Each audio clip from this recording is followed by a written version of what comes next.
Incredible! This is The Grove Podcast.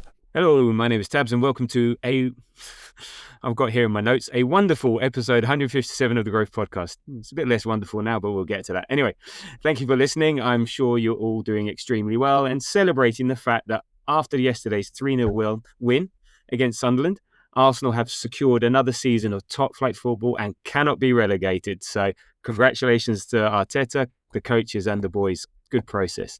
Mm-hmm. And look, we are top of the league by 6 points. Yes, we are still top of the league by 6 points and with a better goal difference of 5 goals. I think everyone who's listening to this will have obviously witnessed, heard, experienced, whatever, that debacle of the last 10 minutes at Anfield. And despite Liverpool shitting the bed and City finding some competence in the second half, let's not forget we are still very much top and we can laugh at Liverpool's demise. That's what I'm saying. That's what I'm trying to tell myself. But honestly, it's bullshit. It's not. But I'm pissed off. I hate Alisson. I hate Liverpool. I hate Donnarumma, unless he's an Italian shirt. You had one job, one bloody job, Liverpool. And you do that in the last 10 minutes of the game. You breathe life into City. It's ridiculous. It's embarrassing. Words are failing me at the moment. And do not get me started on Gary fucking Neville. He is a disgrace to broadcasting, a disgrace to Sky, disgrace to United fans. He has so much Man City and anti-Arsenal cock in his mouth, he's going to have jaw ache for months. And I'm sorry if that offends people, but it's the truth and I'm sick of it. We talked about it last time. Again, the way he co-coms, it's unprofessional and we pay stupid fucking money for Sky and we get served up that bullshit every week. And joining me today to talk me off my cliff is Kuziva. Kuziva, how are you? How are you doing? Are you annoyed as me? I'm on the cliff. I'll tell you that. I'm doing right. I have a bit of a cold, sniffle. I don't recover from that before the start of the week. I'm not too annoyed by the game. It is what it is. But I am definitely quite livid at just how they can allow someone like Gary Neville to do what he does. It's wild. Like, yeah, I get that. I get your anger there. I really do. Yeah, I'm okay. But you're okay. Go on. Yeah, you say you're not. The Neville bit is just because he so wanted City to get back into the game. He just so doesn't want Arsenal to win this season. No matter what he says, it comes out. But anyway, I'm going to forget about that. We talked about him enough last time. We shouldn't be mentioning him at all in this podcast, and I'll try and make it a promise that we don't in the future. But I'm sure I'm going to break that promise in the future. But in terms of the game, Liverpool, 75th minute or so, they go 1-0 up. I mean, they had chances before that. City weren't threatening, but not really threatening. It was sort of, it looks like it was going to be a 0-0, and then all that. And so, why are you not feeling so as annoyed as a lot of people are about the game? So we woke up today 9 points clear. We're going to bed 6 points. You also need to take into account that Liverpool are shit, right? Like they genuinely are. They've won 6 games since September. But that's because they won the league in September, so they just took their first. So those are the first 3 points. We still are 6 points ahead. Then we also have City's dismal away form. Yes, today was an opportunity for City to continue with that really bad away form, but they just played a really bad side. I think was it Bournemouth who beat Liverpool 3-0 at home? Like, this is the team that we expected to stop City. Right, so that's another point. Then the fact that City still don't have, Rodri, you saw him playing. They don't have the Rodri that went unbeaten for 2-3 seasons back. He's currently sitting at like 70% capacity. I don't think that this win will propel them into going on a run. Okay. Because Roddy's he's not going to just change because his hamstrings are like, oh wait, let's go for a winning streak. That's not how physics and biomechanics work. So I think there are a lot of things to think about and look forward to, given what's happening around today and the games today. Credits to City. They, did what they needed to do. But I'm right now, I'm not worried about City. I really am not. And there is good reason. Well, you've been doing some simulations and running sort of the metrics and stuff, and we will get to that. And I'm sure that's also giving you hope and clarity. Unlike myself, who's still just fuming at just, oh my God, just really. But anyway, it is what it is. It is what it is. As you say, we are 6 points clear. And look, I don't want to focus on that. Yes, it would have been nice. Would have been so many moments this season that it would have been nice and fine. We're going to do it the hard way. We don't need your help, Liverpool. So screw you. We'll do it ourselves. And it's just a little bit more of perseverance and pain that we're all suffering at the moment. And but yeah, it is what it is. And look, we will look back primarily at the Sunderland game. We'll also look ahead to the Brentford game on Thursday. And they said Kuziva will be telling us why we're winning the league no matter what happened. Simulation model. So there you go. And before we carry on, if quick favour, if you like if you like what you hear, if you like those sort of pre-pod rants, then give us a nice little 5-star rating. Give us a like, subscribe on the podcast apps, Spotify and Apple, on our YouTube channel at the Grove AFC. Wherever you watch and listen, we'd appreciate it. It helps get it to the ears and the eyes of other listeners and subscribers and so on like that, and it does really help. I do notice. So thank you very much for that. And anyway, so let's forget about today. Let's talk about tomorrow. Yesterday, Arsenal 3, Sunderland 0. Zubimendi with 1 goal and Gyökeres with a couple. Before we get onto your highlight, low light, just get onto the sort of the lineup.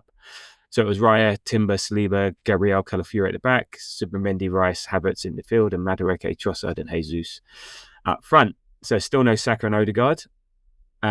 Still injured. Still not sure what's going on. But Arteta says they're close. But it was 5 changes from the Chelsea game. Raya in goal, Calafiori at left back, Kai in the mid, Trossard and J9 up front. So practically half a team of rotation, but sort of didn't really feel like it. So what did you think about that lineup? What were your thoughts when you saw that? I was surprised that Eze didn't get a nod with Odegaard out. But honestly, since Kai's been back, it seems like he's finding his feet, especially with Gyökeres playing up front. I think yesterday there was an opportunity to see how that's dynamic would work with Jesus. But besides that, actually not lying, I was also surprised by him not starting because he's been doing really well. But I mean, I guess we have the opportunity and option to rotate. And before Calafiori got injured, he was a mainstay in our team. He's such a dynamic, exciting player. But yeah, this is one of the reasons why I think we'll win the league. Like, our depth is insane. As you said, it didn't feel like we had changed 5 players. That's insane. That's really insane. Yeah, it feels like, I guess if you keep Rice, Zubi, Saliba and Gabriel, you got that box of 4 in the middle. What did you sort of change around it, around the edges? So that's what I was saying. We're used to that rotation around or changes or the fitness or injuries and stuff like that. So if you Timber in for White or Timber, Calafiori, Hincapié, or you got Eze, Odegaard, Havertz, Saka, Madueke, Martinelli, Trossard. We're used to that. But if you have that box of 4 in the middle, we can change around it. The only danger is you keep playing that box of 4 in the middle. It's at what point do we? So you have to do at some point have to rotate, and I think obviously we will for the FA Cup game against Wigan.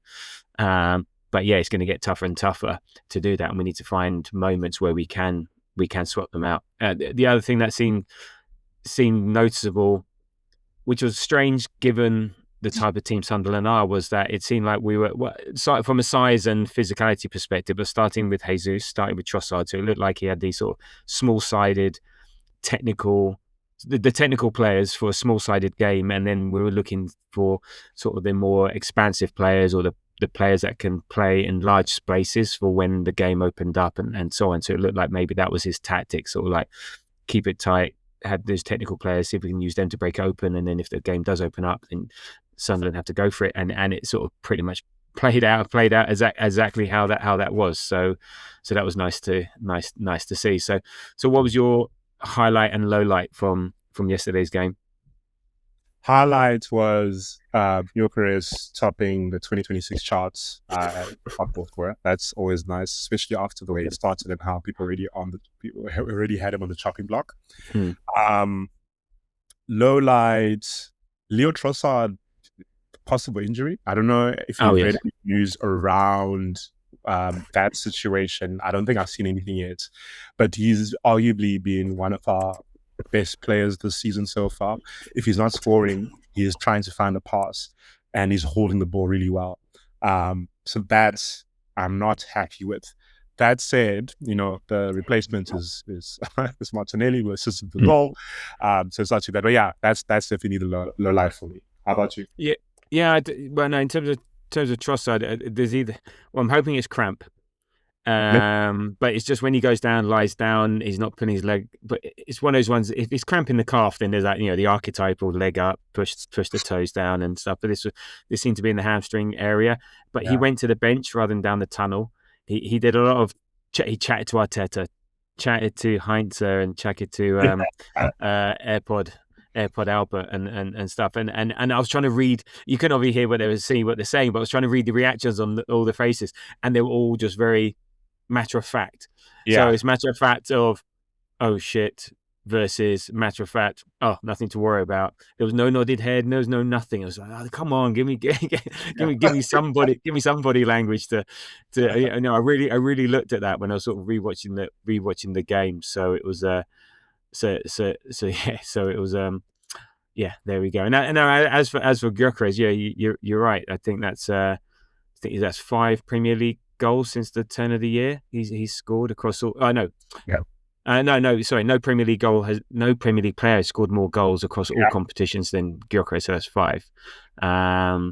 So that's pretty good. And 6 of Victor's 8 Premier League goals have been against like the promoted teams. So 3 versus Leeds, 1 versus Burnley, 2 versus Sunderland. So it's good. It's starting to contribute. He's starting to be effective and deliver on a regular basis for me. And I think he's doing what we brought him in for. He wasn't brought in to be the main man in the big games. That was always going to be Havertz until Havertz got injured. But he's doing. But what was our trouble last year was against teams like Sunderland, where we couldn't break them down. We couldn't get that goal. So he's doing the damage. He did it last week against Leeds. Get that all important. Was it the 3rd goal? Got the all important 2nd goal yesterday. And if he's here to. Those games are foundations to title-winning challenges. So it's pleasing for him. Sometimes it just takes a while for players to get up to speed and to get to know their position, for other players to get to know him.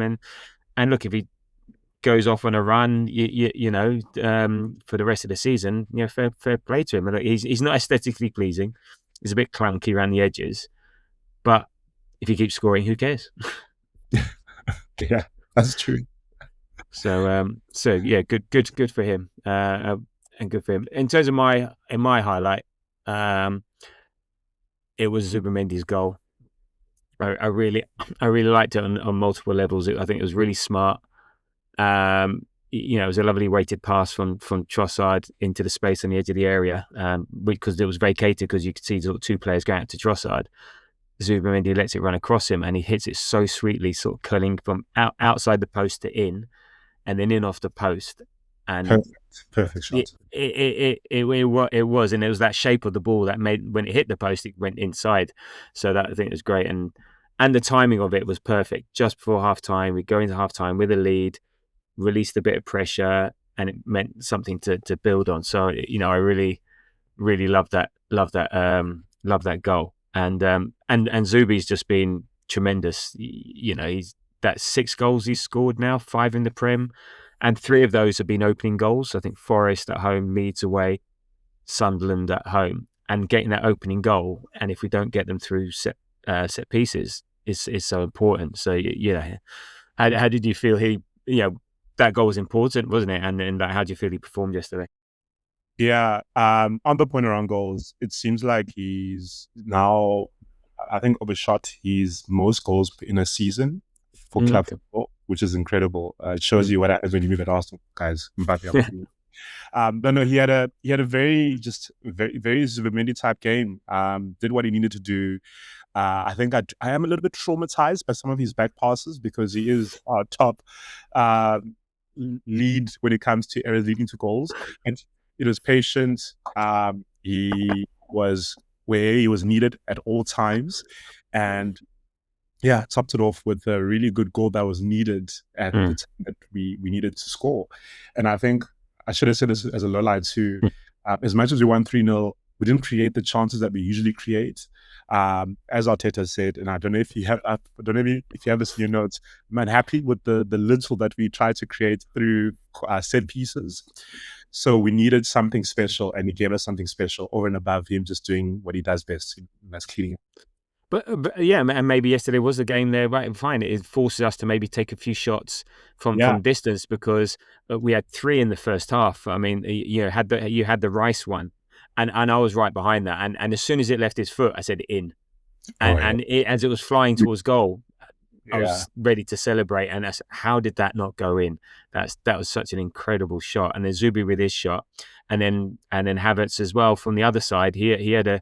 From the same position, just on either side of the box. And again, his was very close. His reaction showed, how close it was. So maybe it forced us. Okay, well, we can't do anything through the intricate technical players, small-sided play. So forced us, right, let's have a shot. And there was clearly spaces opening on those edges of the boxes, because I said the wingers were taking up 2 players. So then if you can get it inside, I mean, Havertz was more of a run and a shot, but the ones for, I think Zubimendi and Rice is because I think partly because of the wing play and partly because of where the space was. So yeah, sometimes it forces the issues. So if you can't be creative, be speculative. And even if it doesn't go in, might hit a post, might ricochet. So yeah, so I think that was quite, and I think shots from distance and goals from distance are actually on the up this year, and maybe that's as a result of lots of teams playing low blocks and defending deep. So you've got to find a way. No, I agree. Yeah. No, go on. Sorry. Yeah, no, I'm just saying I agree 100%. And now, as for my low light, I'd say having to fret about Saliba being a yellow card from about the 26th minute after he did that foul on Diarra. Yeah, I just thought the way Sunderland were playing, it just felt like this could be like a second yellow or something silly happens, and it was just sort of fretting about that. And I don't know why, because we've been in this position before, and Arteta seems to trust his players to manage themselves, and the other players to help manage them, and we don't get that second yellow, especially this season, and we haven't had a sending off this season. And we're less stupid things are happening from a ref perspective, but I was still feeling a bit uneasy, and I was like, well, at some point, take him off, bring on Mascara. We need him. We can't have him sidelined due to the stupid yellow card. But yeah, and on that one, I felt he got a bit too close to Diarra, and he was doing the same with Robbie. And I think maybe sometimes he's trying to be aggressive and win the ball or no, but maybe sometimes just let him turn and face up to them. Yeah. Or let them bounce the ball back. So, but yeah. There we go. No, I felt the same way. There are times when I was shouting at the TV saying, "You don't have to be this close to. You're already on a yellow card." And these are the type of games where you'll get a stupid red, and something bad happens. Weird throw in corner goal, and boom, that's the problem. So, look. He managed to hold his own for the rest of the game. But, yeah, chill out, dude, when you're on a yellow card. Yeah, and look, there was a lot of that yesterday on both sides, but I think Calafiori also got lucky, got away with 1 or 2 yesterday, and he could have easily been booked. But also Sunderland players, were ragdolling, Jesus, and being very physical and stuff like that. So maybe I think the Saliba one was obvious. The other ones, maybe he's just letting them go. But I think Calafiori for sure was lucky not to get booked as well. But there we go. Okay, so as for the game and the statistics, and this was quite an interesting part, and this was part of that discussion we were chatting beforehand about what you see at the stadium versus watching it, at home. I could see Sunderland had more possession than I'd wanted, but I didn't realise how much more. And they actually had 51% possession yesterday to our 49. Now, it's what you do with that possession that counts, not just having the ball, and we'll talk about that. But and it was 1.49 xG to their 0.19, so you can see they created absolutely zero and nothing of their own doing. Put out of that, we had 16 shots to their 5. We had 5 shots on target to their 3. We both had one big chance. They missed their one big chance. We didn't. So it was and I was just thinking, they did have a lot of possession and more than I was expecting or being comfortable with. I thought they were going to maybe sit deep, bit of a low block, but they did try and play with it. They did try and move the ball, but it was mostly in their own half and in front of us. Yeah. It did look quite neat, but and it was, and especially in the first half. Second half, it was a bit more advanced, but it shows they created very, very little. How did you notice that? Did you feel like, well, hang on, why aren't we? You're expecting that sort of game where they're just going to sit and defend. It's going to be defense versus attack, but yeah, they looked quite smart with the ball. Yeah, no, they're impressive. I didn't expect how they set up, and as much as there are those types of possession and these guys moving forward as much as they could, I did feel that we still were in control of the game, even though it didn't entirely look like it. They had their moments. They're very physical. They're direct. They made life a little bit uncomfortable, but I didn't think we were going to lose throughout the game. I think that feeling is important when you have the answers. You feel that all the time. Like, this is not a game where I was worried. Even though when I saw that stats of 52% possession, I was like, okay, let's continue with my life. And I guess the good thing about when a team is doing that and you are in a weird controlled way, you're doing okay, and plan A doesn't work, then plan B comes through, right? And plan B is a long shot from outside the box. Boom, let's go. But yeah, they are where they are for a reason. Very impressed. And I think if they had Xhaka, would have still probably won, but it would have probably been a different game. Yeah, maybe missed a bit of that incisiveness. I'll get on to them in a minute, but they're impressive. I mean, I think for us, in terms of yesterday's game, it was important that we didn't have a hangover from the Chelsea game. Luckily, it was on the Tuesday, so a bit of distance. But it's possible these things, you have that big high, and then you've got to settle back into your bread and butter, as they say. And so we had to put that out of our minds, focus on this. And I think, like you said, uncomfy and stuff. And I think on paper, this should have been a comfy win for Arsenal. Sunderland haven't won away in the last 7. Yeah. They've got one of the worst away records in the league. Only 2 teams have played more away games at Arsenal in the Premier League without ever winning. That's Southampton with 25 games, Fulham with 18. And then was it Sunderland now with 16 games or 17. We've won 11 and lost none of the last 17 Premier League matches against Sunderland. So it didn't look promising for Sunderland, but that's on paper. And unfortunately, football's played on grass. And they can, I think we've alluded to, and we said in the last pod, they can be a very good team. They're doing much better than expected. Are pretty much, already safe from relegation, which would have been their primary objective, but they've become more than that.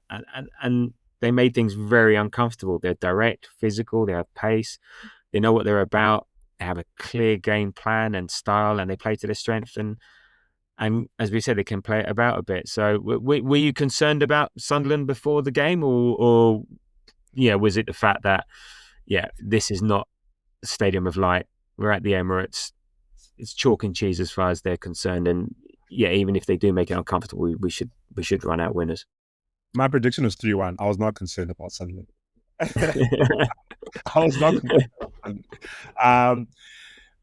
I think the fact that it wasn't like a proper clean game for us, where we had to grind out a bit, but we still scored 3 open play goals against arguably, I think it's like top 5 defenses in the league. No set pieces, just quality from open play. It showed that there was no need to worry yet.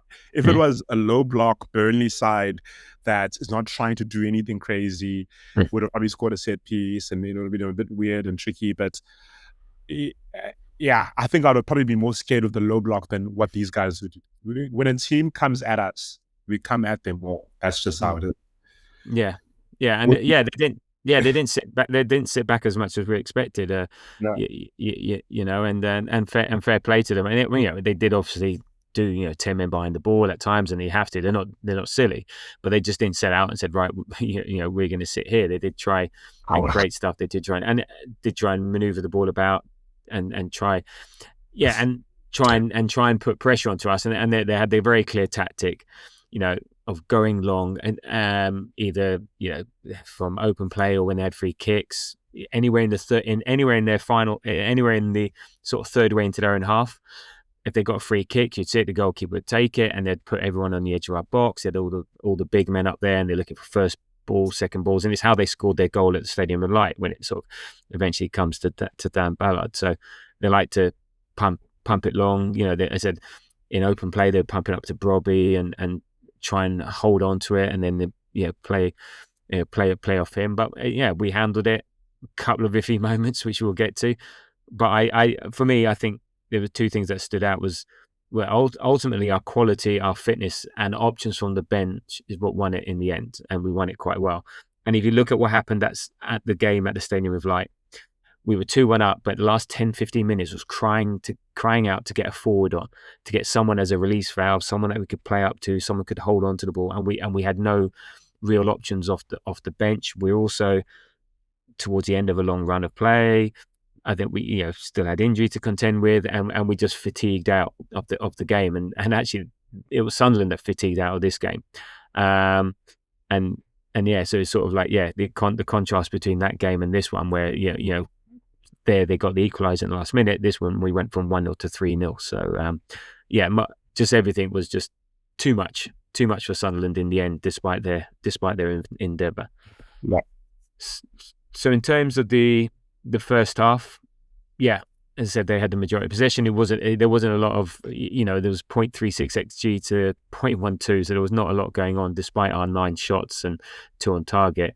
Not a lot created. I think the biggest chance, clearest chance, I think, was a Havertz header in the sort of opening 2 minutes. And then then there was a bit of a scary moment in our box. Raya came for the ball, he caught it, when he came down and hit it off Ballard's head, and it broke to, I think, Brobby, who got a shot off, but Havertz blocked it. Now, I thought this was going in, but subsequently, I don't know. It looked like it was going in the stadium, but I think it was going wide, wasn't it? Yeah, it was going. I didn't feel. I didn't feel like it was going in that situation. I guess where were you sitting in the stadium? Because just side onto it. So all I could see was Havertz making a really good clearance. I was like, oh blimey, that was saving a certain goal. I mean, he made a good clearance, but didn't feel like it was too worrying given the situation. Okay. But that's the great thing about our team, and when we're in these situations, it feels like there's always someone there to block. Be it Gyökeres, be it obviously one of the defenders who always do it. That's why I don't worry sometimes in the back, because we literally limit shots. On point. Well, and also the other thing I saw yesterday was just a lot of good clearances from, particularly by Gabriel, just getting his head to everything, which is nice to see. But not a huge amount. Is it going on? Madueke had when he's had a cross, and the defender sliced it over his own bar, and I was just thinking, own goal really needs to do better there. You need to get that one on target. Say the same thing. and then we had the Rice shot, a couple of yellow cards.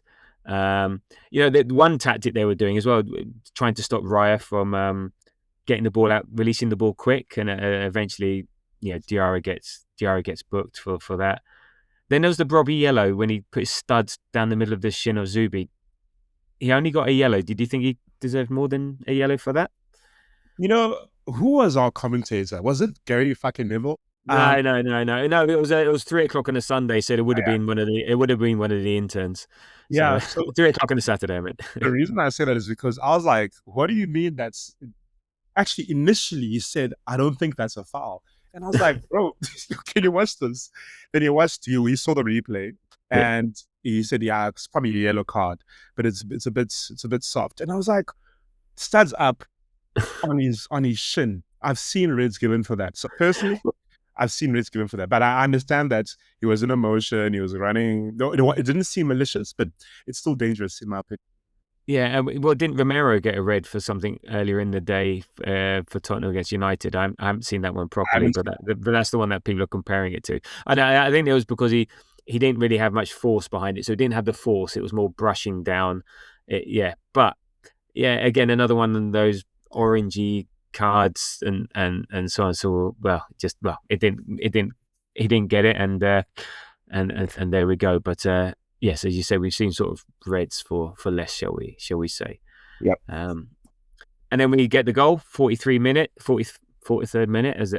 as we said, and it was a nice touch for Zubimendi to do the Marino celebration. Given that Marino's now out and having surgery, I think on Monday for his stress fracture of the foot, which sounds like, I don't know, it sounds really weird.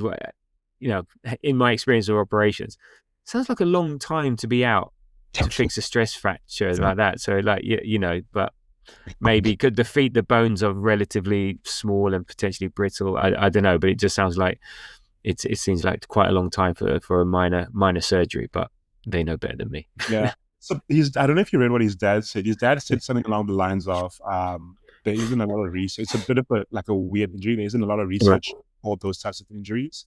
So you are right. It's a lot of time, but I think it's just an awkward type of injury. And maybe to your point, very small, bones and delicate situations down there. I've written off the season because I just don't know, but I hope that it won't be. Yeah, it won't be that case. I hope that hopefully by May you'll be back and you can support us as we. Well, when in Budapest for the final of the Champions League, yeah. So I wonder what they would have done if it was not a World Cup year. Could they have just basically pumped him with cortisone and just kept him going for the rest of the season? I think that he's fixing it now. I mean, actually, look, we've now become better. We've got the squad. I think we're very good at looking after our players. So I don't think that would have happened. I think they still would have operated, but it would have been interested to see how different they would have approached it if it wasn't a World Cup year. But it is what it is. We need to. That's why we've got the squad. We've got the likes of Eza there. We've got Havertz now, so we just have to make do, find new solutions as we've done all season. Then we almost got a second. Jesus threw on goal, went round the keeper. Ballard takes him down, so penalty, Dogso. But unfortunately, it was offside. Now his feet were inside his own half, but his shoulder was on the other side of the half. And now, what the fuck? I'm sorry. That's how I felt. Yeah, that was my fault. I was like, yes, I get VAR when you are not in your half and you play fine margins, but what is the rule around you're still in your half? Like, what is that? So I don't know, man. Yeah, it's weird. Yeah, no, but for me, if your feet are in your own half, you're onside. Come on, I mean, okay, your shoulders, but you can't score a goal with your I don't know, but I think the rule, the offside is with any part of the body you can score a goal with. I think I don't know specifically, but this should be like if your feet are in your own, and that's what he did there. He made sure his feet were. I don't know, did he need to be offside? But you're always trying to get every advantage you can. I'm not sure he needed to be off, but I can understand his natural instinct like that. And I'm sure he didn't know the rule specifically, but to me that feels overly harsh. It does. Fine if you're in their half and that's offside, but if your feet are in your own half, come on. But again, we didn't get the decision. It was a fact. He was offside according to that rule, and so there we go. So all of the above gets chalked off, and they get a nice free kick. See, they get a really good free kick for them in attacking position right on the halfway line. Oh, and this other thing happened yesterday. The referee was fine, but they took a free kick for offside in our half. I'm like, that's impossible. And the ref just let him play. It was like a good 10 yards forward. A moot point, but it was like, come on. Yeah. They're stealing a few meters and there's taking a free kick for offside in the opposition. Yeah, Yeah, anyway, that was just a little bugbear of mine. And then in the 47th minute, Havertz has his curler, which again, unfortunately, goes wide. But we go 1-0 up. We're 1-0 up, going at half time, makes the team talk easier. We can all settle down. We're a good second half team and build on the lead. And I don't think it changed a lot for Sunderland. Look, I'm sure they came for a draw. I think they would come around and be happy for a draw. So I guess they're not going to change. But it's the typical thing that let's keep it tight and let's see if we can get something. 20 minutes to go. A bit like the Liam Ross in your modus operandi in terms of attacking Arsenal. Let's do nothing when we need a goal until the last 20 minutes, and there you go. See how that works out for you. But there we go. But then, was it a chance for Sunderland? There was a couple of chances for Sunderland. In the 49th minute, Ryan made a really good save. I think there was a curler sort of from the edge of the box. Yeah. You'd expect him to make it, but still dangerous. And then I have no idea what happened. Somehow the ball goes over the top. Raya comes out, and there's a melee of players, and somehow we clear it. But I think Raya slices it. But yeah, that was a bit nervy. Sorry, I was about to sneeze. Yeah, that was a bit nervy. But I guess we managed to move forward. Yeah, actually, the beginning of that first half was a bit. Second half was it was a bit sus, and we managed to get through that. I won't call it an onslaught, but I'm glad that we managed to get through that without conceding a goal, because it would have made it a bit more difficult, because sometimes you do want a halftime chat. And when you're already losing, when you're tied, it's harder to do that on the side of the pitch. Yeah, but it just felt a bit edgy, I don't know, unnecessarily, and just sort of like, okay, let's not let them back in. But it just felt a bit weird. And there seemed to be just a couple of moments were rare. And I know the drop ball in the box wasn't particularly his fault, but it happened. Some of his distribution, he was sort of kicking the ball long, straight to the other keeper. And then, it was just one of those odd things that you're just waiting for the ball to break to the Sunderland player running through, and our Arsenal players on one side of the ball and the Sunderland players onto an open goal.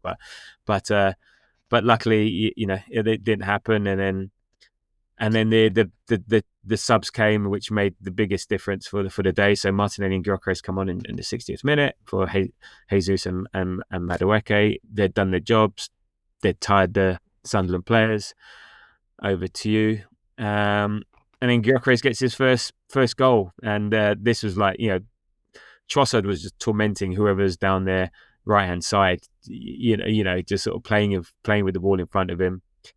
He makes a lovely pass to Havertz, who'd made a nice run. I think Hume kept him on side. We were initially there. I didn't see him, so when he scored, or when Gyökeres scored, this can be offside for Havertz. And then, but when you look on the replay, the guy kept him miles on, and then Gyökeres does the rest. He even lying on the ground, he can hit the ball bloody hard. So. Yeah, it's just a striker's finish, right? He's proud of goals. He's seeking missile. He's going to score. So yeah, I said it earlier when I was worried about in my low light. Leo, he assaulted that guy on the left side. Honestly, right hand side. It is. Yeah, it was fun for him. And also just having Kai back gives us a more attacking-minded, left eight or midfielder. Because Wright is great. We got him half price. But Kai thinks very differently to any of our other midfielders. So him in that position, I'm not surprised. And easy assist. Might have to add him to the APR. He's looking good. I was just trying to watch. It's not that he does anything spectacular throughout the game, but just I think his sheer presence, his height and physicality in defence and attack just helps. I think he just does things very simply, and he always just seems to be there if you need him. If you want, I'm here. He's like very unassuming type player. Then all of a sudden, Havertz is there. Oh, I've got an option. Oh no, there's someone just made a really nice run, and the chat in the group, or a little bit of chat, was like, again, it always goes here, and I hate these sorts of chats. We have to have a serious conversation about Odegaard. Well, no, he's just. Well, for me, Odegaard, we're going to need him. He's an important player. He is our captain still of the club. So, and he will do good things for us. He's just different, and different games require different things. But maybe he doesn't fit a midfield with Rice and Zubimendi and Odegaard. Maybe that isn't a working midfield. I don't know. What were your thoughts on that when that sort of starts getting talked about? I switch off quickly. I like comments. I like to push back. You've seen me comment. My favorite annoyance in the group was when two people in the group said City was going to go on an unbeaten streak. This is like 10 games ago, and anyways, it doesn't matter. I like to comment, but when that comes up, I just keep quiet, because I think if anyone truly believes that, you're not looking at this in its totality. You're not looking at this holistically. You're looking at a singular moment, one opportunity, one game state, and he's saying he's not good enough. This guy is the captain of his team, he's the captain of the national team. He's been on the world stage since he was 14 years old. He's very talented, and you can see people respect him, and I don't have time for that. I don't have that energy.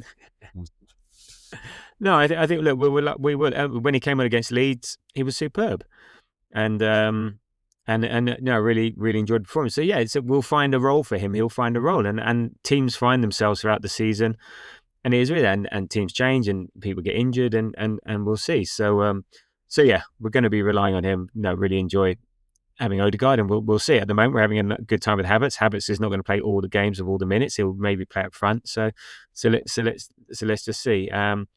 And look, it was very clear after we got that goal, it sort of took the wind out of Sunderland.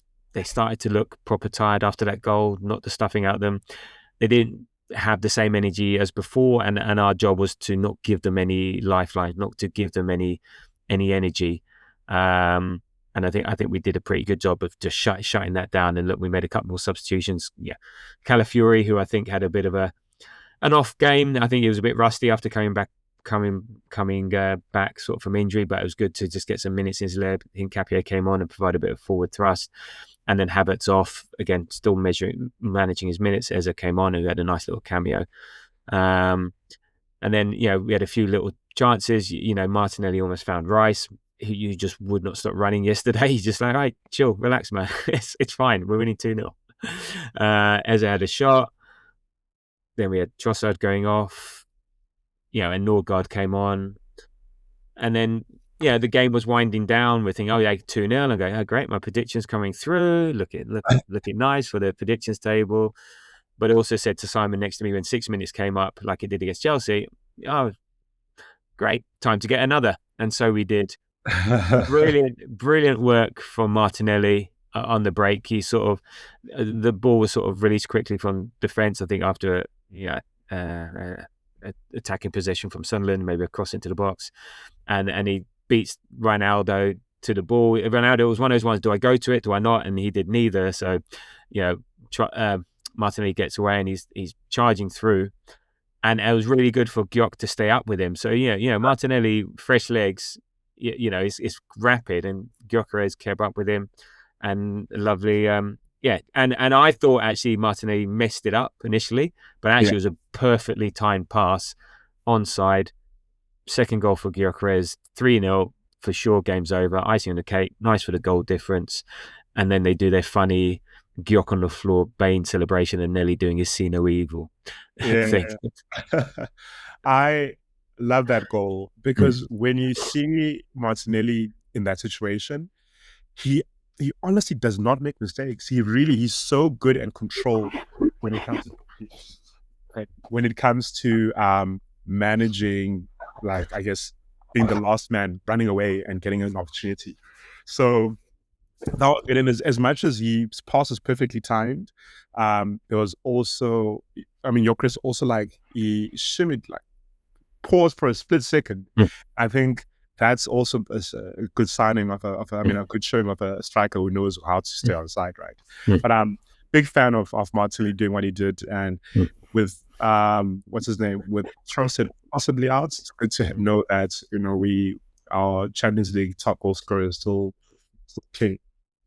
Yeah, it seems to do really well in these sort of these roles with 20 minutes left when teams are tired, when there's space. That seems to be his perfect role at the moment. We've seen him score goals. He start from early in the season, like, away to Bilbao, we had that period. He had the goal against City. Yeah, he is a great threat for these. And even was it against Chelsea? I think he was keeping up with.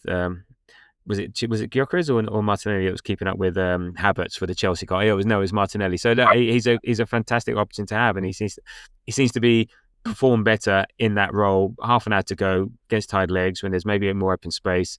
He's a great asset to have. So, and his energy, his defensive work. I think everyone's flip flopping between let's cash in at the end of the season to we should really keep on to this guy, and it's funny. There's a lot of players that like have good moments, then suddenly low moments, good moment, and it's sort of dovetailing with other people. So we just need to find that sweet spot. Is that we make changes just as the players about to have a bit of a down moment. But there we go. It normally happens is play well as sub, start not so good, back to the bench, play well. I was Leo for a long time, and now he's playing well all the time. I love it. Yeah. Again. So look, he was desperate to get on the score sheet. I think there was a couple of chances late on that he tried to manufacture for himself, but yeah, nothing doing. And we ground Sunderland down with our quality and pace and power and skill. So, and it was game over. No set piece goals, no known goals. Big Rick scoring twice. What the haters going to hate upon now is like boring Arsenal scores 7 goals in 2 games, 3 open play goals yesterday. It's not looking good. So not looking good. And are you telling me I should be worried? Come on. not at all. And there's some funny stats. 19% of Arsenal's open play goals this season have come against Sunderland. 5 out of 27. There's another the Gunners are unbeaten in their last 44 home games against promoted teams.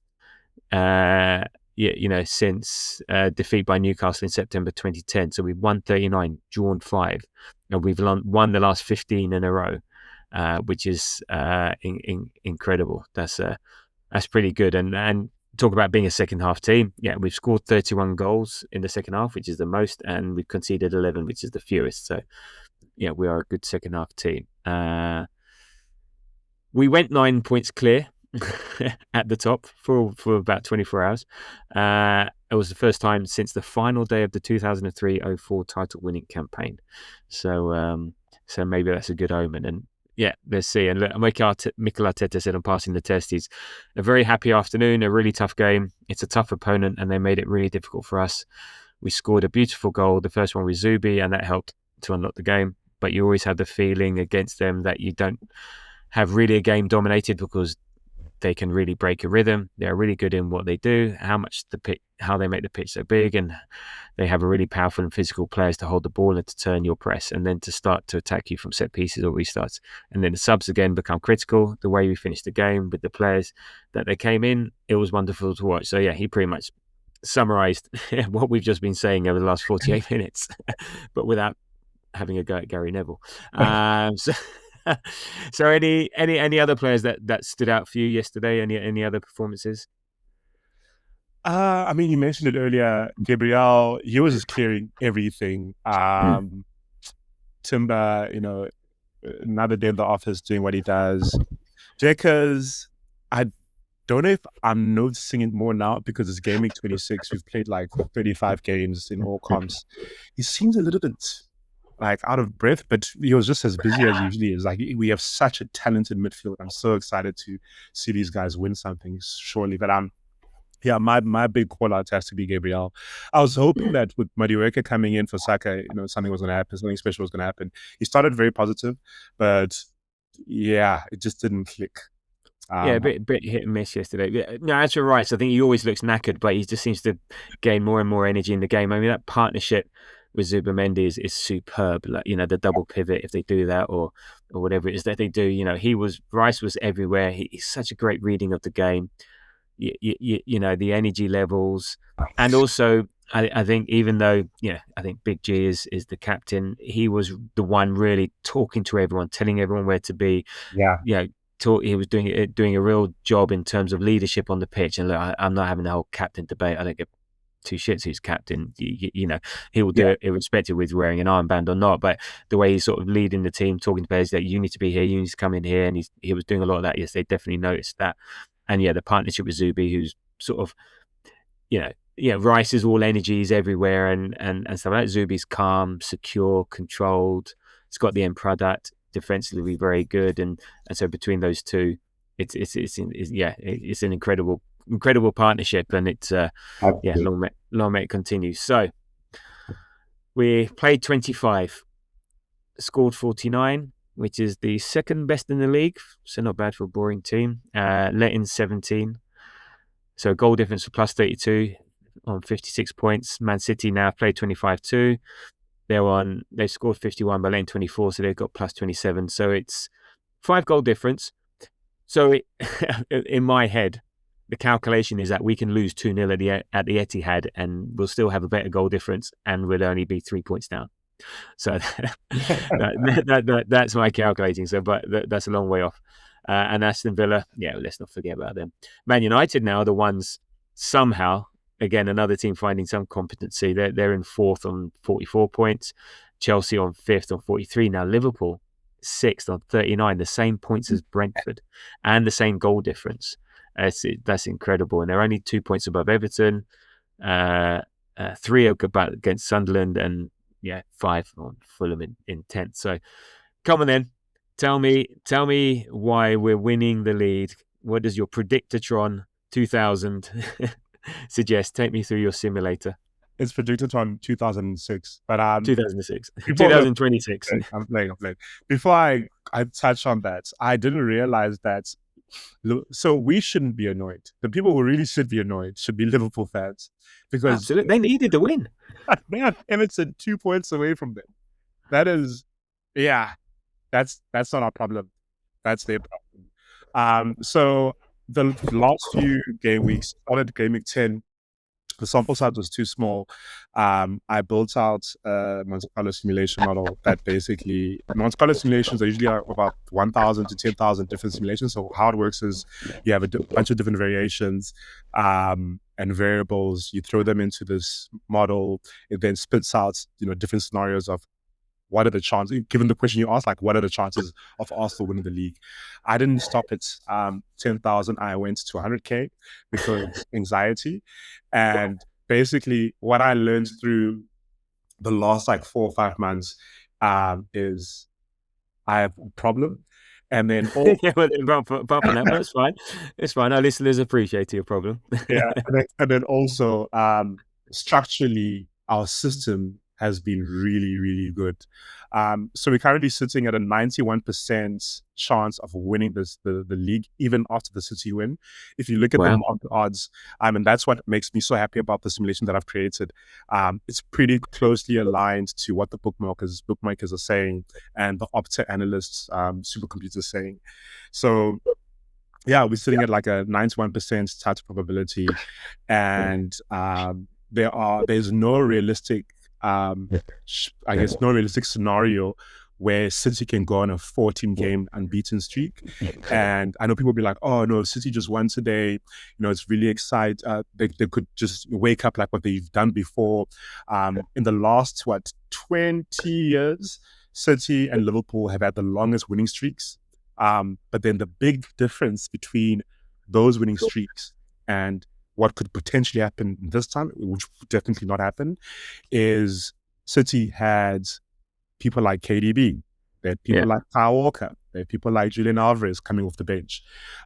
This team is going through a transition, and they'll get there because Pep is Pep, and people like Haaland have won the treble, but it's not the same City that we've seen before, right? So that's 2 points.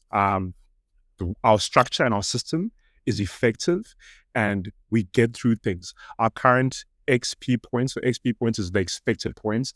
I know, Dan, I don't like it, but no, it's fine. When you look at an entire league season, and when you look at multiple seasons, it usually is quite accurate. And we're currently sitting at 56, which is exactly where we are. City sitting at -2 of their current XPTS. So that shows us that we are doing exactly what we need to do. This is not luck. This is a system that works and that works effectively. Any questions before I continue? No. So what's our expected points tally towards the end of the season? So we're sitting at like about 84. Okay. And that's... I feel like we need 86, but 84. Oh, Okay. we do. But let me tell you, the expected points for City for the end of the season is 75. And wow. Okay. Oh, then we only need 76 then. Fuck it. I ran that. I couldn't believe it. I was like, this is not it. I would say to my LLM, be conservative. Large language model. Yeah. For those that know, it's an I'll say don't try appease me. Be objective. Don't try be nice to me, because I just couldn't believe that City could only, the XPTS, and this is not just my model, it's other models around the world, is 75, 76 points. But when you look at City's away game form, if you take out today's game was a weird anomaly, simply because Liverpool's really shit. When you look at City's away form, it's worse than Everton. They're currently sitting at 6th. We saw what happened last week against Tottenham, who are arguably one of the worst sides in the league right this season.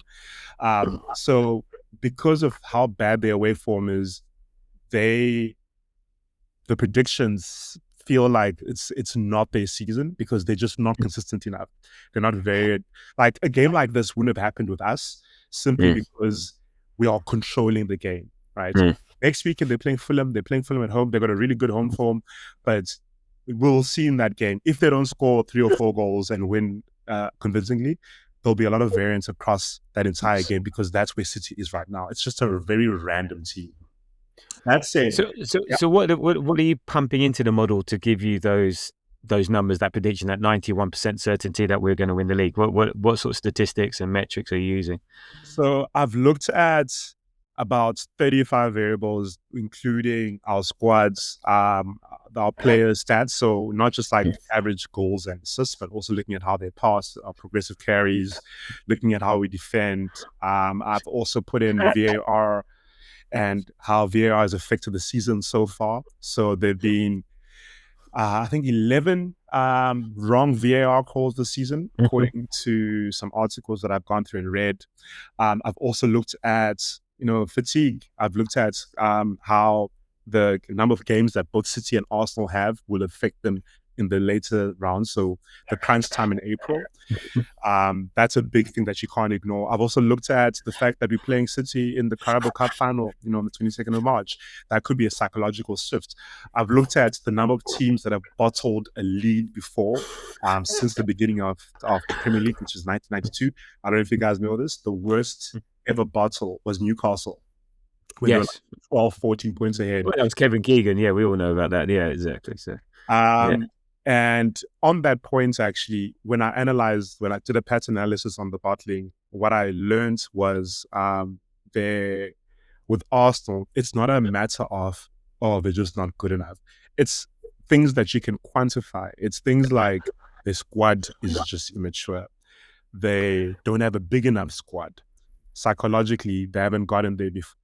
Or there was a 2-game City had 2 games in hand. I think going back to these last few hours, everyone said Arsenal has 9 games. I mean, we had 9 points. We 100% had 9 points. But you can't discount a game in hand, because a game in hand means that it could mean that they win or not, right? So I looked into that. I looked into injuries. City have lost Gavidol, who's a big part of their defense, but they do have Ruben Diaz back. And to be fair, he played a really good game today. I also looked at our squad, compared our squad to our squad in 2022-23 season, and compared City squad to that season. City squad, unreal. Actually, it was very depressing seeing this. Unreal. Seeing their caliber during that time, players that won 4 or 5 Premier Leagues. They'd been to the semi-finals or final of the Champions League, and when you have a team like that wins and is used to winning, it's good. It helps. But then when you look at our team now, we have winners. They might have not won together, but we have Nkapia, who's been is an actual invincible. We've got Rice, who's literally won the UEFA Conference League with also a really shitty team. Yurin Simba has won 2 league titles in Holland, in the Netherlands, and we also have Arteta, who is part of the dynasty team that basically went to 99 points and 98 points.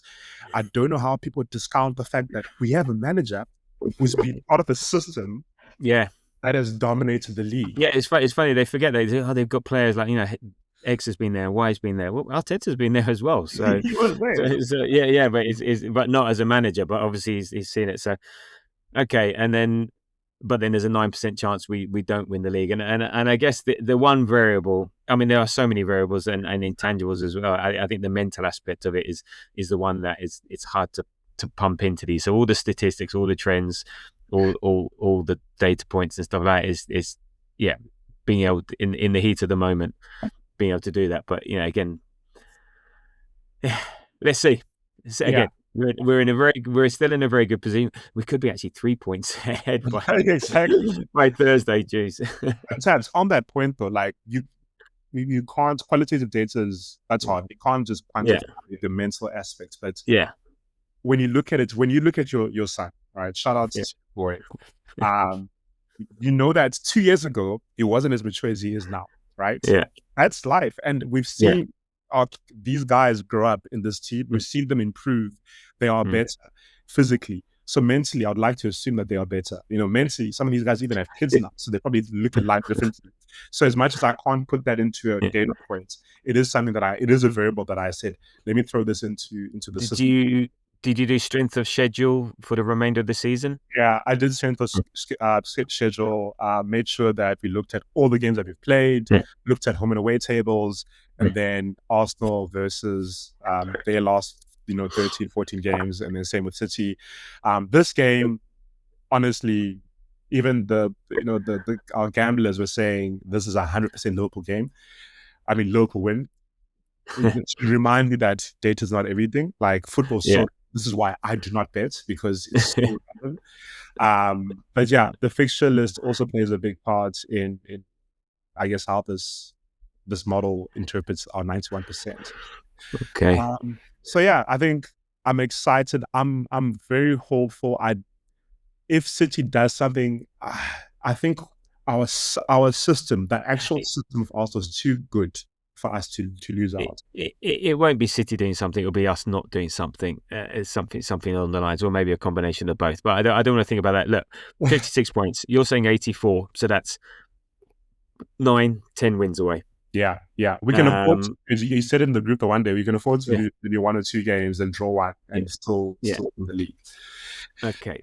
And one of those games coming up is Brentford. But before we get to that, I'll just quickly do your 3-word reviews. But thank you for that, Kuziva. That's given me a little bit of hope, but I'm still just really annoyed about today. So it just feels like this whole season we have that chance just to put on, and this one wasn't our fault. We did our job. As Liverpool did do that fucking job. You just feel we had the chance, 9 points. But maybe I think it's a good thing. Like losing to Man United was actually one of the better things that could happen. If we drew that game, it would have been swept under the carpet. We carry on. Actually, maybe losing it makes us right. We're not doing that again. Refocus, and maybe we don't want to get too comfortable. Yes. I think I think maybe where the comfort comes in is maybe you can think differently about your squad. You can think differently at the games, or you can you want to take the City game out of the equation. I think that's the one at their head he had, but maybe it's not going to be like that, and maybe we need to go there and get a result. They aren't that good. We can beat them. They can be competent. They showed up and showed that they can be competent, but there wasn't anything special today. There wasn't anything particularly brilliant about them or anything to fear. So they were mildly competent, but that defense is gettable. So it would be nice to take that out of the equation. If we went there with 9 points, clear, that's fine. Take it out of the equation. Okay, 6 points and you go on from City. But hey, football's not like that. It's just not going to be easy. And maybe this is just the way we're going to have to do it, and we're going to appreciate it even more at the end of the season. So let's see. Again, 13. Well, let's hope it's 15 cup finals. Well, it is 14 cup finals and maybe another one. And maybe, I'm losing count. Anyway, there's going to be a lot of cup finals. Every game's a cup final, plus the Carabao, plus the FA, and plus the Champions League. That's what I'm saying, if you didn't realise. Anyway, on to your 3-word reviews. Thank you for sending those through. And again, as always, apologies if I get your name and handle wrong. Just not very good at reading. All right, anyway, on to Blue Sky. Sid Silk, B Sky Social, Open Play FC, correct. Nessie 70, set piece, what? Yeah, indeed. Haters. Die Mike Shaft, underpaid for Gyök. That's a nice one. And Mr. C Laguna, great squad performance. Yeah, definitely one for the squad yesterday. Right. Threads. Now, actually, Paul Latham Digny 18. He didn't even wait for me to put the call out. He's so used to me sending this out. He got in early, so I had to find this one. Gunners Mackham light work. So I don't know if you know that the Sunderland are known as the Mackhams. So no, well there you go. I could tell by the look on your face where you didn't understand that one. I got that one. Sam 13 draws, 3 points closer. We are. Chapper's Delight, boom. Saka lacking. I like that. Narkovitz, victory is ours, and that's victory spelled with a K, not a C. Jazzgar 123, big slick Vic. Yep. Daniel James photos, Open Play Kings. Yep. One for the haters again. Deschamps Gills, now we're purring. Yeah, as I said, we're 90% sure of purring even more throughout the season. So Nicky Guna 06, nice seeing Saka. But luckily, it was only in a coat and as a bench warmer. Well, he wasn't even on the bench. I think he was just there for the ride. And there was a nice little bit with him and Arteta at the end of the game, having a bit of a chat, which looked quite interesting. Cranny Tran Cran, a double mask Selly. Yeah, it was. Ruland, 9 points clear. Not anymore. Tim Kinter, 3 beautiful goals. Greavy Cathers, 2. Brace for Victor. Rob Wilkins, done the job. The Ninolam, winning ways again. Yeah, we're on a good run. And maybe, look, I'm thinking 4 last week, 3 this week. Could be, was it 22, 23, 24? I can't remember which season was it. 22, 23 or 23, 24? We were in on that nice run after Christmas and we scored stupid amount of goals. Yeah. So, yeah, let's hope we started that. Danny Mast, big Victor Gyökeres. Tanya Savla, get it done, indeed. And Devoted Pavement, what a great name. Set piece, question mark? Nope. And on TikTok, keep the faith. Yeah. After your speech on the 90% Monaco stipulation, I'm keeping the faith. James Mackay, 1 for 5. Can't beat leaders. No, they can't. And then Moz on the Grove WhatsApp group. Let me predict, Moz is complaining that because I said he kept on saying the same score every time, he decided to change. Have some conviction with your predictions. Don't let me change your mind. Daljeet, Gyökeres for golden boots. Yeah, he's got a way to go, unfortunately. And you came along with thanks for coming. So nice and patronising to Sunderland. Well done. And I went for comfortably uncomfortable win. So thank you for sending those in. Appreciate it. And we'll put a shout out after we play Brentford on Thursday evening, 8 o'clock. And as you know, I'm sort of as you know, some you may, some may not know, I'm a member at Brentford. I've got friends who are Brentford members, season ticket holders, and I got one of them, Tony Robertson, to leave a bit of voice note on his thoughts on Brentford and the game and what he predicts. So I am going to drop that in right here.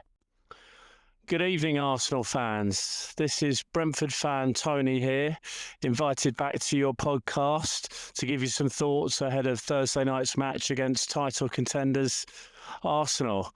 I'm freshly back from Newcastle, literally got home about 9 hours ago, so feeling a little bit tired, but absolutely delighted with the 3 points, which has been the latest in a string of really good performances from Brentford. We got an excellent 3 points away at Villa last weekend when we were down to 10 men, put on a brilliant defensive display. And we showed the other side of our game yesterday, and I felt we really outplayed Newcastle. So I'm hoping we can bring both of those sets of qualities into the game on Thursday and really give Arsenal a good match. It's going to be tough, but Brentford have been in a really good run of form lately. And even against Chelsea away at Stamford Bridge a couple of weeks ago, I felt we outplayed them. We lost the game 2-0, but we were really unlucky to not come away with anything at all. I felt a draw would have been unfair, but that's the way it goes sometimes. In terms of Brentford's team selection for Thursday night, I'm really finding this one difficult to call. The last time I was on here was to talk about the game at the Emirates in April 2025. And I was confident of the team selection, very confident of the system as well. But I would say that this game, we will probably almost certainly be playing a back four for the first time. And in any other game since we've been in the Premier League, we would have been playing a back five, home or away against Arsenal. So I think it'll be a more front-footed back four, and even the personnel that we're going to pick for that back line are difficult to call. The last couple of games, we've had Sepp van den Berg and Christoph Ajer in the central defensive positions. Christoph Ajer's been getting quite a few matches at centre-back in a back four, which is something Thomas Frank never really did much, but Keith Andrews is really keen on, and he's been playing really well there. Nathan Collins would generally be the choice starter, but he's been injured. He picked up a bit of a knock in training a couple of weeks ago, although that didn't stop him from playing when we reverted to a back five against Everton, against Villa, but when we really needed to strengthen the defence when we went down to 10 men. In the midfield, we'll probably have a couple of enforcers in there to try and break up Arsenal's midfield possession, so I can't see Vitaly Janelt not starting the game, and I imagine Yarmolenko could start, or maybe Henderson will, or they'll be interchanged, which is what happened yesterday against Newcastle, so maybe one of them will come on. Jensen, he's really back to his old self, been playing really well, so I can't really see him being dropped. But I think Damsgaard might start. He might be found to have a place in the attacking three, probably with Dango Atara and Thiago as well. Maybe KLP will be left out. Very, very difficult to call how this one's going to go. So I'm hoping it's going to be a really good game. And Brentford just continue to put in good performances, because win or lose, performing well, has really got a good mood within the camp. Keith Andrews is really using the squad thoroughly. So it's very difficult to call the team selections. So we'll see what happens. In terms of a prediction, well, I got this one right last time and Andrea got it wrong. I thought it was going to be a score draw, and that was away at the Emirates.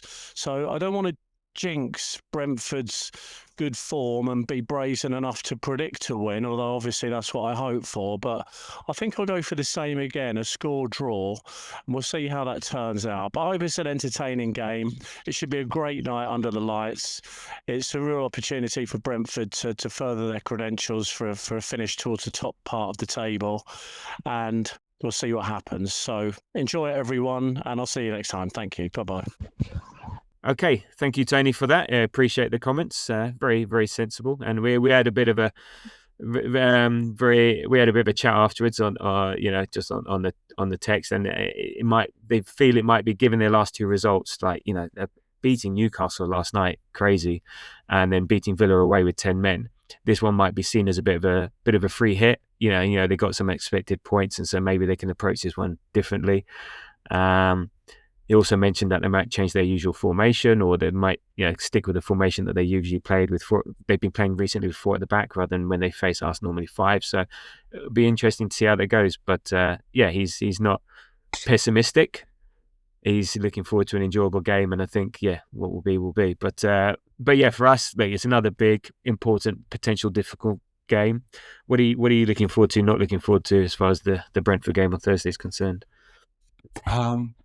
Honestly, I hadn't thought about this. I don't know why, but I'm not looking. Everyone's focused on bloody Liverpool, Man City. And my Monte Carlo simulation. Where's your Monte Carlo simulation and say we're going to win? So not looking forward to Brentford is not a bad side. They're doing quite well this season. And last few games. I know they lost the last game, if I'm not mistaken. Yeah, they lost their last home game 2-0 to Yeah. Forest. And that was like, Tony said that was just a Dyche ball. They go 1-0 up and hard to break down. So a bit like we found out when we played them, sort of thing. Yeah. So that's the only thing. They're doing all right. They're in the table. Sorry, they are way in the table where they are for a reason. And then looking forward to, I think, just very basic, simple. Let's continue soldiering on. Let's continue winning. Even if it's an Owen goal. Win, shout out to you, Owen.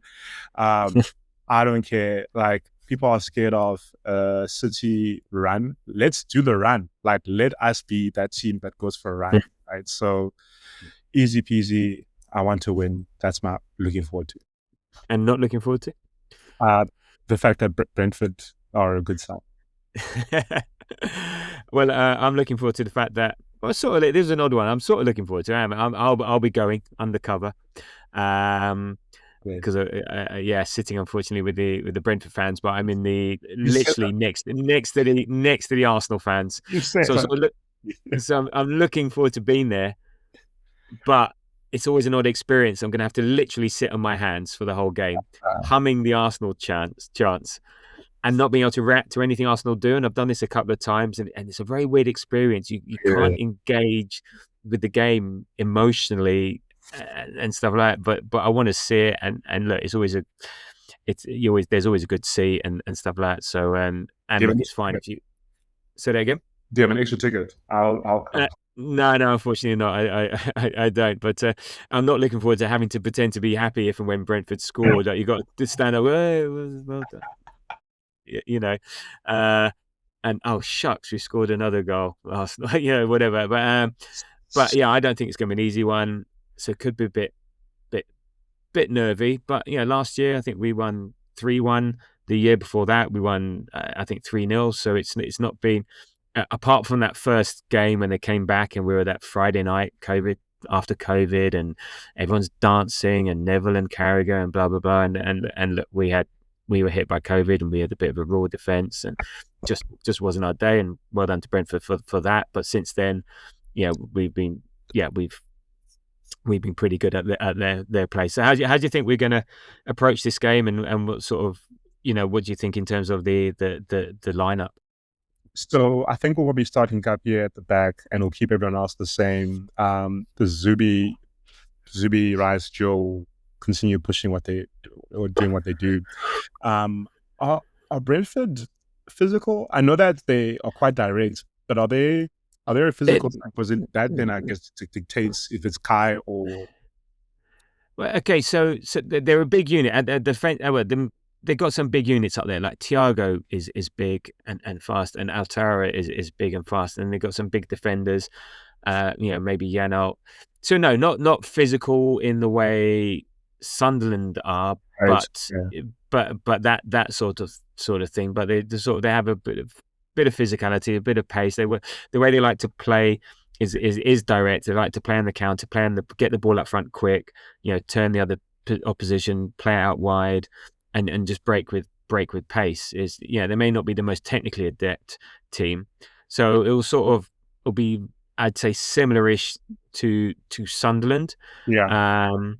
They're going to be missing Sharda because he got sent off against Aston Villa, and he so he's been one of the main front three with Altara and Thiago. So I think they can be quite physical in defence and quite powerful up front. It's a good counter. So I think, look, there's plenty of recovery time between Saturday and Thursday, so that shouldn't be an issue. And we've got Wigan from the First Division in the FA Cup on the Sunday, and that will be a fully rotated team. So I think we need to go big. Even I wouldn't be surprised if White played rather than Timber. I thought White would actually play against Sunderland rather than this game, but if Timber's fine, then Timber, Saliba, Big G. Maybe Calafiori again. He had his rusty game. It depends if you want to take it to them. The only question mark is, can Havertz start another game? Again, I don't know how much we need to balance him out. So whether we go Enza, Zubi, Rice, maybe Havertz up front. I don't know. It's a tough one, but I think I would like to see Gyökeres up front, Madueke, and Trossard. No, I'd say Trossard again. Nelly, come on later on. It's a tough one. It's a tough one, but if it was me, I'd go Raya, Timber, Saliba, Big G, Calafiori, Havertz, Zubimendi, Rice, Madueke, Gyökeres, Trossard. That's if Trossard's fit, right? Sorry for interrupting. Yes, I forgot. Yes, if Trossard's fit, then possibly.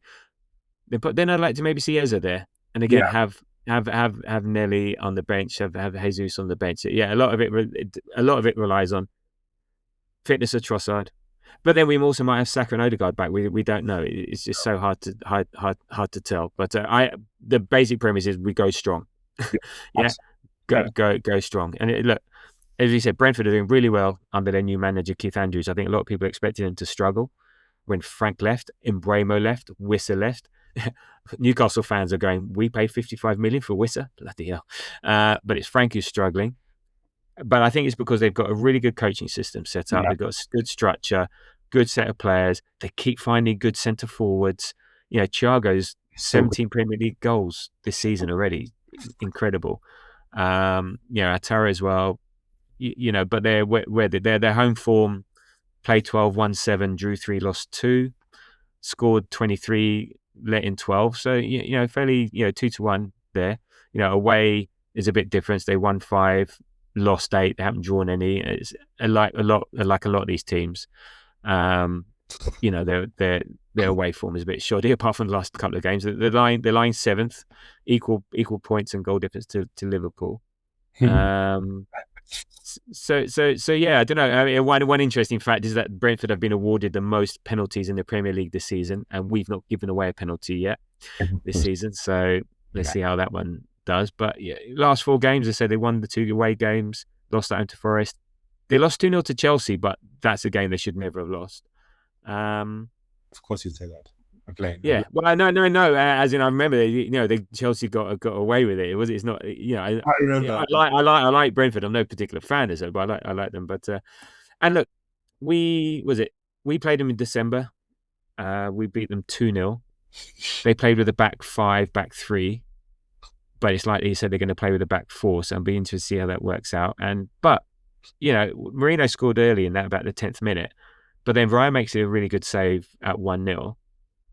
And it wasn't until the 91st minute that Saka scored that we really secured it. But then again, I looked back and looked at the team, looked at the highlights. We had White, Mosquera, Hincapié, Calafiori as our back 4 and Marino up front.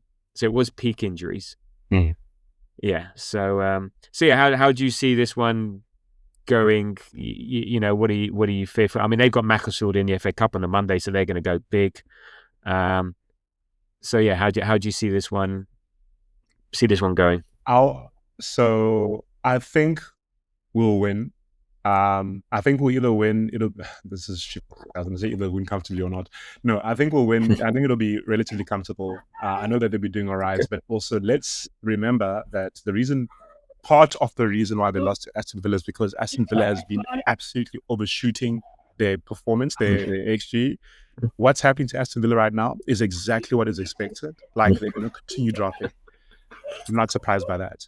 Then Newcastle's home form is like 10th in the league, I think. Usually these guys are good at home. This season they've just not been. So again, like, not surprised by that. So those 2 games that they won were a little bit of, I'm not going to call them anomalies, but honestly, if you look at the games, if you look at how Villa's played in the past, if you look at Newcastle at home this season, you shouldn't be surprised by Brentford winning, which means that we should also. In that sense, though, Brentford does have the 6th best home form in the league. We're number 1, obviously. So it might be a dicey game. I'm going to say 2-1. Okay, 2-1. Yeah, I'm a bit on the fence with this one. Yeah, I think our press will be important. Put them under pressure. Our superior. This is one where, not being patronising, but when you have limited teams who make the most of what they have, type stuff, where we've just got to make sure our superior quality and skill tells. it's not the noisiest, most raucous of crowds, places to go. It's fairly nice. It's normally the away fans dominate. It's not like going to Sunderland. So that's not really an issue. They've got Coyote with his set pieces, so they are a threat from set pieces. Coyote with his long throws, like the original long throw merchants, not us.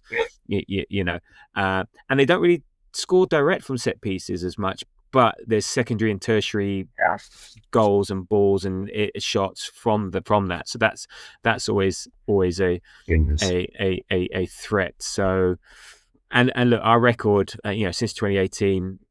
So we've played, 11 times. They've won once, that infamous game, and then we've won 8 times and drawn 2. A couple of times in the EFL Cup, and the rest in the Premier League. So yeah. Look, I say we won 3-1 last year. We won 1-0 the year before, and then what was it? 3-0 the year before that. So whatever it is like that. But anyway, look, or the time before that. So look, we should be going there to win.